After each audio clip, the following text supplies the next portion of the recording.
కాంగ్రెస్ లో సీఎం కుర్చీపై కయ్యం మరింత ముదిరింది. రేవంత్ రెడ్డిని సీఎం చేయాలి అని పార్టీ భావిస్తున్నట్టు తెలిసింది. దీన్ని ఆ పార్టీ సీనియర్ నేతలు భట్టి విక్రమార్క, ఉత్తమ్ కుమార్ రెడ్డి, దామోదర రాజనరసింహ, శ్రీధర్ బాబు, రాజగోపాల్ రెడ్డి వ్యతిరేకిస్తున్నట్టు సమాచారం. సీఎం గా రేవంత్ ను ఎట్టి పరిస్థితుల్లో ఒప్పుకునేది లేదు అని తేల్చి చెప్పినట్టు తెలిసింది. రేవంత్ రెడ్డితో పోల్చితే తామేం తక్కువ అని అధిష్టానం దూతలను ప్రశ్నించినట్టు సమాచారం.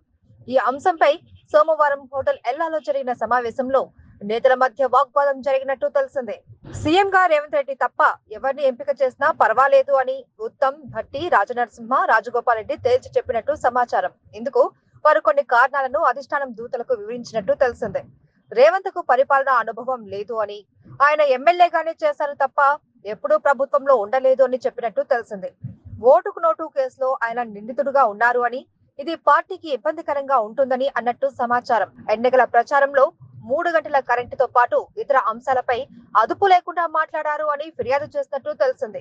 ఇలాంటి వ్యక్తిని సీఎంను చేస్తే అది ప్రభుత్వానికి, పార్టీకి తీవ్ర నష్టం చేస్తుంది అని చెప్పినట్టు సమాచారం. సిఎల్పి సమావేశంలో సీఎంతో పాటు ఇతర పదవులపైన చర్చ జరిగినట్టు తెలిసింది. సీనియర్ నేత శ్రీధర్ బాబుకు స్పీకర్ పదవి ఇస్తాము అని ప్రతిపాదించగా ఆయన తీవ్ర ఆగ్రహం వ్యక్తం చేసినట్టు సమాచారం. అందరూ పార్టీని వదిలి వెళ్లిపోతున్నా తాను మాత్రం పార్టీని బలోపేతం చేసేందుకు కృషి చేశాను అని, అలాంటి తనకు స్పీకర్ పదవి ఇవ్వడం ఏంటి అని నిలదీసినట్టు తెలిసింది. ఒకవేళ తనకు స్పీకర్ ఇవ్వాలి అని నిర్ణయిస్తే ఏ పదవి కూడా అవసరం లేదు అని చెప్పినట్టు పార్టీ వర్గాల భోగట్ట. భట్టి విక్రమార్కకు స్పీకర్ పదవి ప్రతిపాదించగా ఆయన కూడా తిరస్కరించినట్టు తెలిసింది. ఎవరికి వారు సీఎం పదవి లేదా కీలక పదవులపై పట్టుపట్టినట్టు సమాచారం. సీఎం గా రేవంత్ రెడ్డి వైపే అధిష్టానం మొగ్గు చూపుతుండటంతో సీనియర్ నేతలు అలిగినట్టు తెలిసింది.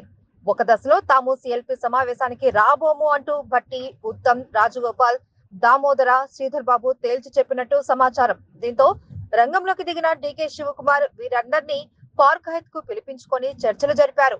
వారిపై తీవ్ర ఆగ్రహం వ్యక్తం చేసినట్టు తెలిసింది. కొన్ని విషయాలలో సర్దుకుపోవాలి అని సూచించినట్టు తెలిసింది. ఆ తర్వాతే వారు సిఎల్పి సమావేశానికి రావటం గమనార్హం. సీఎం పదవితో పాటు మంత్రి పదవులపై పార్టీ నేతలు వర్గాలుగా విడిపోయినట్టు తెలిసింది. ఎవరికి వారు పదవుల కోసం తీవ్ర స్థాయిలో పైరవీలు చేస్తున్నట్టు సమాచారం. రేవంత్ రెడ్డికి డీకే మద్దతిస్తున్నట్టు తెలిసింది. దీంతో భట్టి, ఉత్తమ్ తో పాటు ఇతర నేతలు ఢిల్లీ స్థాయిలో ఖర్గేతో, ఇతర కీలక నేతలతో మంతనాలు సాగించేందుకు ప్రయత్నం చేస్తున్నట్టు సమాచారం. కొందరు నేతలు రేవంత్ రెడ్డికి సపోర్ట్ చేస్తుండగా మరికొంతమంది భట్టి, ఉత్తమ్ కు మద్దతిస్తున్నట్టు తెలిసింది. కొందరు బెదిరింపులు, బ్లాక్ మెయిల్ కు దిగుతున్నట్టు సమాచారం. ఏం తమాషా చేస్తున్నారా? ఖమ్మంలో గాంధీ భవన్ లో టీడీపీ జెండాలు ఎగరేస్తారు. ఇది పార్టీ అనుకుంటున్నారా? ఇంకేమన్నానా? మా దగ్గర 10 మంది ఎమ్మెల్యేలు ఉన్నారు.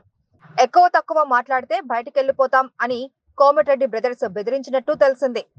ఓట్ల లెక్కింపులో భాగంగా కాంగ్రెస్ పార్టీకి ఆధిక్యత స్పష్టమైనప్పటి నుంచి సీఎం అభ్యర్థిపై జోరుగా ప్రచారం మొదలైంది.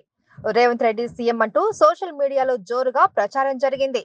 అధికారులకు, పార్టీ నేతలకు సీఎం రేవంత్ రెడ్డి అంటూ లీకులు వెళ్లాయి. దీనిపై సీనియర్ నేతలు ఆగ్రహం వ్యక్తం చేస్తున్నారు. సోమవారం సీఎం ప్రమాణ స్వీకారం అంటూ మీడియాకు లీకులు ఇవ్వడం పైన వారు ఫైర్ అయ్యారు. దీనిపై వారంతా అధిష్టానానికి ఫిర్యాదు చేసినట్టు తెలిసింది. తాను కష్టపడి పార్టీని గెలిపించాను అని, తనకే సీఎం పదవి ఇవ్వాలి అని రేవంత్ రెడ్డి డిమాండ్ చేసినట్టు తెలిసింది.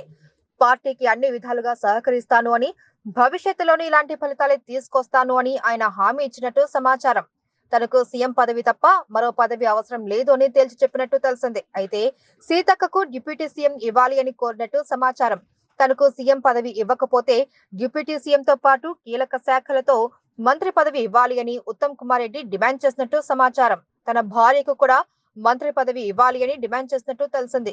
ఒకవేళ తనకు సీఎం పదవి ఇవ్వకపోతే పిసిసి చీఫ్ పదవితో పాటు కీలక శాఖలతో డిప్యూటీ సీఎం పదవి ఇవ్వాలి అని భట్టి విక్రమార్క డిమాండ్ చేసినట్టు సమాచారం. మరో డిప్యూటీ సీఎం పదవి ఉండొద్దు అని ఆయన షరతు పెట్టినట్టు తెలిసింది. ఇక తనకు డిప్యూటీ సీఎం ఇవ్వాల్సిందే అని, గతంలోనూ తాను డిప్యూటీ సీఎం గా చేశాను అని దామోదర రాజనరసింహ డిమాండ్ చేసినట్టు సమాచారం. తనకు ఇవ్వకుండా మాదిగలకు అన్యాయం చేయాలి అని చూస్తున్నారా అని ప్రశ్నించినట్టు తెలిసింది. కీలక శాఖలతో తనకు మంత్రి పదవి ఇవ్వాలి అని సీనియర్ నేత శ్రీధర్ బాబు డిమాండ్ చేసినట్టు సమాచారం. తన అన్న కోమటిరెడ్డి వెంకటరెడ్డికి సీఎం పదవి ఇవ్వాలి అని, లేని పక్షంలో తామిద్దరికీ మంత్రి పదవులు ఇవ్వాలి అని కోమటిరెడ్డి రాజగోపాల్ రెడ్డి డిమాండ్ చేసినట్టు తెలిసింది. తెలంగాణ తేవడంలో తాను కీలక పాత్ర పోషించాను అని, ఆ సమయంలో పార్టీలోనూ కీలకంగా వ్యవహరించాను అని, అలాంటి తనను సీఎం పదవికి ఎందుకు పరిగణలోకి తీసుకోవడం లేదు అని పొన్నం ప్రభాకర్ ప్రశ్నించినట్టు తెలిసింది. పార్టీకి ఏది కావాలన్నా చేస్తాను అని, తనకు కీలక శాఖలతో మంత్రి పదవి ఇవ్వాలి అని వివేక్ వెంకటస్వామి డిమాండ్ చేసినట్టు సమాచారం.